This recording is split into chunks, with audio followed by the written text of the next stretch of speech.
சிவனும் சித்தர்களும் வாழும் சதுரகிரியார் மலை. 4 பக்கமும் மலைகளால் சூழப்பட்ட வனப்பிரதேசம்.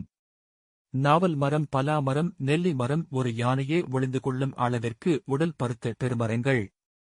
வகை வகையான மூலிகை செடி கொடிகள், சித்தர்கள் வசித்த குகைகள், ஆங்காங்கே சலசலத்து ஓடும் ஓடைகள், இன்னும் எத்தனையோ அற்புதங்கள் நிறைந்த இடம். சிலிர்போட்டும் செங்குத்தான மலையில் உச்சியில் கோயில் கொண்டிருக்கிறார் சுந்தர மகாலிங்க சுவாமி. ஒருமுறை தரிசித்தாலே நமது உள்மனத்தில் குடிகொண்டு விடுகிறார். சித்தர்களின் தலைமை பீடம் சதுரகிரி என்கிறார்கள்.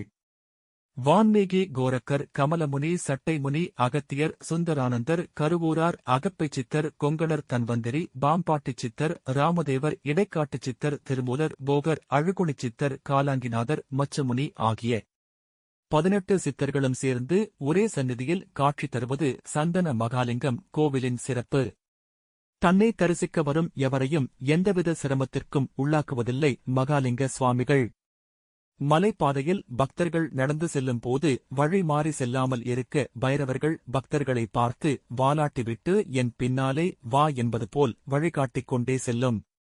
தமிழ்நாட்டில் விருதுநகர் மாவட்டத்தில் ஸ்ரீவில்லிபுத்தூர் அருகே வத்திராயிருப்பு என்ற கிராமம் உள்ளது. இங்கிருந்து 10 மைல்கள் தூரம் பயணித்தால் தாணிப்பாறை என்ற மலையடிவாரப் பகுதி உள்ளது. இதுதான் சதுரகிரியின் நுழைவாசல்.